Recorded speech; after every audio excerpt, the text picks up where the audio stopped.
So where I am now, having done over 800k in revenue on Etsy and only spending about 2 to 3 hours each day on it, it feels pretty good. And I was even in Japan recently. I would really appreciate being able to work when I want, where I want, and whenever I want. But that part doesn't actually tell the full story. So I tested out many different business models before I actually found POD, and at one point I was actually living off of $500 to $1,000 each month. It's been quite a ride, so in this video I'm hoping to shed some light on some things that I would have wanted to know earlier.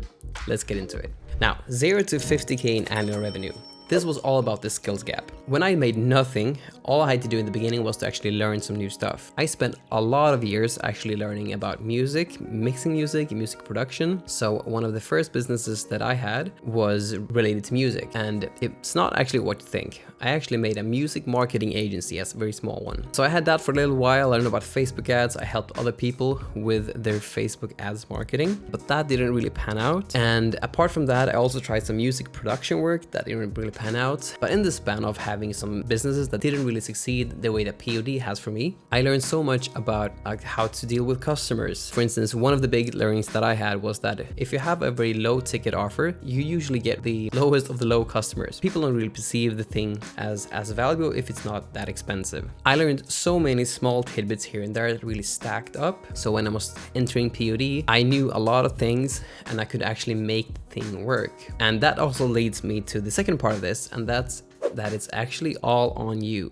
That's how I felt, and that's how it actually is. Because if nothing is moving in the business, the main thing that's like holding the business back is the progress of the entrepreneur themselves. If it's not moving accordingly, then there's probably a skill that needs to be learned.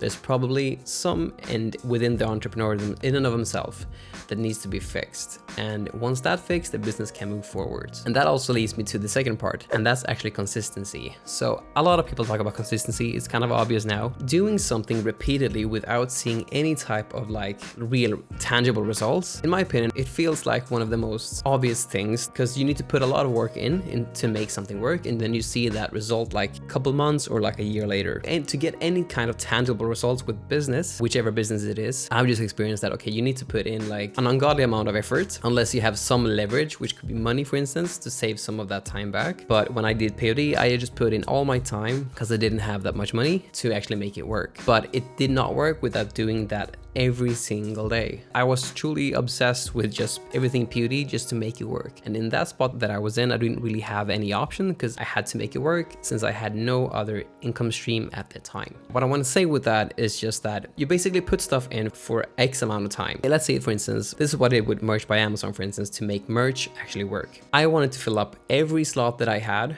for at least 3 months. In the beginning, when I was just in tier 10, that didn't really amount to much. Now that I'm in tier 4000, that's a lot more. In the beginning, just doing all the steps required each day without it like seeing sales here or there, the success in and of itself is just putting the work in. That's how I saw it. So if I like fill up my, for instance, with merch by Amazon, if I filled up my design slots and all of my upload slots, that was a successful day. The success comes out of the effort made.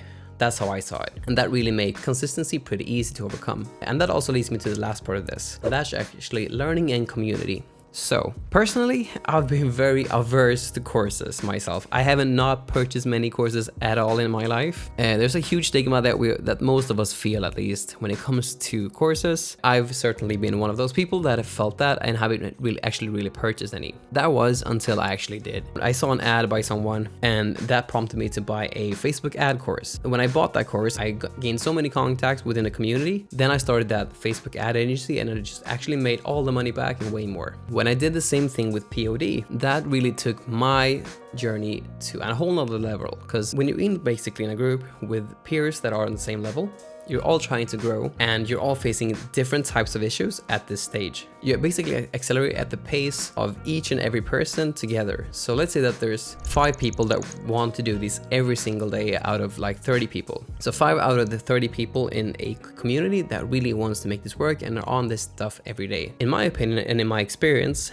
that meant that I was actually just 5xing the progress that I'm making to my journey with POD. Being in a community with like-minded people helped me so much, because when someone just told X thing has happened to me, and then you just kind of ball with them how they can move forward, and with time you kind of understand how they approached it. Then another person receives another problem, and then you get to learn how they solved it. You're just so prepared to face any issues when it comes to the thing that you want to progress. Just not being averse to courses and still being picky, because there's a lot of like, the stigma isn't there for a random reason. There's still like people that don't know what they're talking about selling courses and stuff like that. But not being averse to people who are trying to help with that sort of stuff would definitely be something that would have fast-tracked my progress earlier if I wasn't that stubborn with that stigma, basically. Now we go to the second part, and that's the 50 to 100K in annual revenue.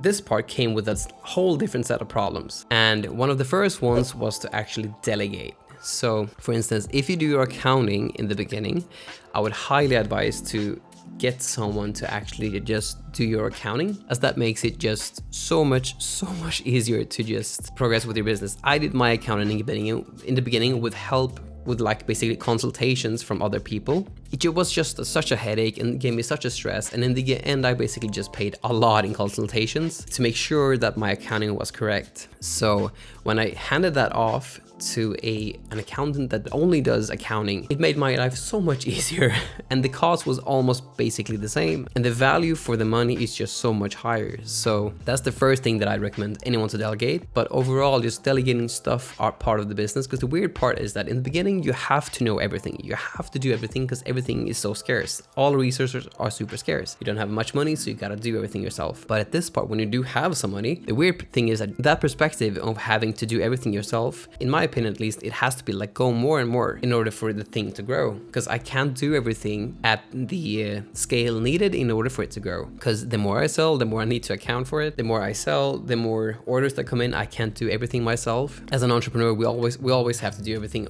ourselves. But as we grow and make our businesses bigger and bigger, that also means that we have to loosen up our control needs to make the business sustainable and to keep it growing. Because there's still like the principle that I heard from Tony Robbins, where he says that something's either growing or dying. It's never just stable. So in order for it to keep going this way, not that way, we have to at this stage start delegating stuff so that people can help with the business to let it thrive, and just have people focus in on single parts of the business so that they can get really good at one single part. And that leads me to the second system that actually makes things work well, and that's systems. One thing with POD, for instance, that I find really important is templatizing stuff. Having like templated mockups. So like, this is your first mockup in your store, this is the second one, and just having that as a template for every single listing that you makes everything super easy, because then you can just swap out some small things and just get rolling. Another thing from that too is that systems can also be routines. If the routine is to make, for instance, like I had with Merch by Amazon before, to fill out all my design slots, that system is still something to keep that will still grow the business itself. So just having systems for each part of the business, whether it's a listing, whether it's designing, whether it's accounting, whatever it is, just makes everything so much easier and so much smoother. You can't do everything yourself, so relying on the systems themselves can just make you know that things are working smoothly,